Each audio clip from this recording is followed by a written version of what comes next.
নির্বাচনের আগে ঢাকা ১৭ আসনে এবার লড়াই শুধু রাজনীতির নয়, সম্পদের হিসাবও আলোচনার কেন্দ্রবিন্দুতে উঠে এসেছে। রাজধানীর অভিজাত এলাকা গুলশান বনানী বাড়িধারা ক্যান্টনমেন্ট নিয়ে গঠিত এই আসনে মুখোমুখি হচ্ছেন বিএনপির ভারপ্রাপ্ত চেয়ারম্যান তারেক রহমান ও জামায়াতে ইসলামের মনোনীত প্রার্থী ডাক্তার এস.এম. খালেদুজ্জামান। একদিকে ব্যবসা ও পেশা মিলিয়ে বছরে কোটি টাকা আয়ের হিসাব দেওয়া প্রার্থী, অন্যদিকে তুলনামূলক সীমিত আয় ও সম্পদের হলফনামা নিয়ে রাজনৈতিক প্রতিদ্বন্দ্বী। দুই প্রার্থীর সম্পদের হিসাব এখন আলোচনার কেন্দ্রবিন্দুতে।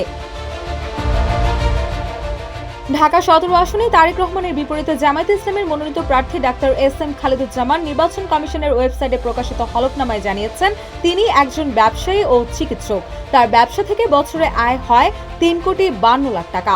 এছাড়াও তিনি বছরে শেয়ার সঞ্চয়পত্র বা ব্যাংক আমানত থেকে আয় করেন ১১,৬৮,৫২৭ টাকা।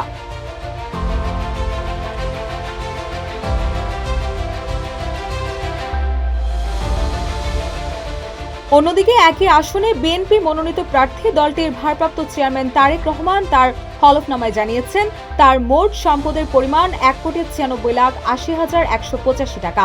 ২০২৪-২৫ অর্থ বছরে তার বার্ষিক আয় দেখানো হয়েছে ৬,৭৬,৩৫৩ টাকা, যা মূলত শেয়ার সঞ্চয়পত্র, বন্ড ও ব্যাংক আমানত থেকে অর্জিত। তারেক রহমানের নিজের নামে নগদ ও ব্যাংক আমানত রয়েছে ৩১,৫৮,৪২৮ টাকা এবং তার স্ত্রী জুবাইদা রহমানের নামে রয়েছে ৬৬,৫৪,৭৪৭ টাকা।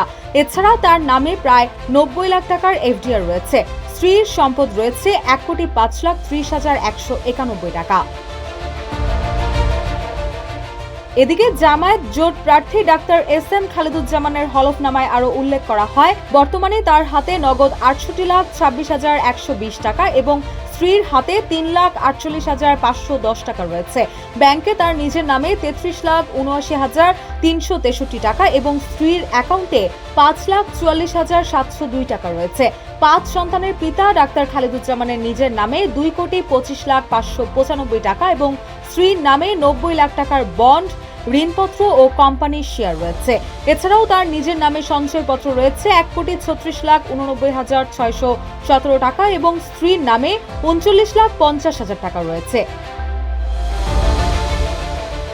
এছাড়াও ডাক্তার খালেদুজ্জামানের খুলনার পাইকগাছায় তার নিজের কৃষি জমি রয়েছে ১২৮.৮৯%। ঢাকায় নিজের নামে ২,৬,৬০,০০০ টাকা সমমূল্যের এবং স্ত্রীর নামে ৯৭,৩৯,৫২০ টাকা সমমূল্যের বাড়ি ও অ্যাপার্টমেন্ট রয়েছে এবং তার নিজের ২০ ভরি ও স্ত্রীর রয়েছে ৪০ ভরি স্বর্ণ। তার নিজের নামে গাড়ি রয়েছে ১৩,৭০,০০,০০০ টাকা সমমূল্যের এবং স্ত্রীর রয়েছে ৪৬,৫০,০০০ টাকা সমমূল্যের গাড়ি। অন্যদিকে তারেক রহমানের এফডিআর রয়েছে ৯০,২৪,৩০৭ টাকা আর স্ত্রীর এফডিআর রয়েছে ৩৫ লাখ টাকা। তিনি ২০২৫-২৬ বছরে আয়কর দিয়েছেন ১,০১,৪৫৩ টাকা এবং তার স্ত্রী আয়কর দিয়েছেন ৫,৫৭,৭১৩ টাকা। রুশা সুর, নিউজ ডেস্ক, ইত্তেফাক।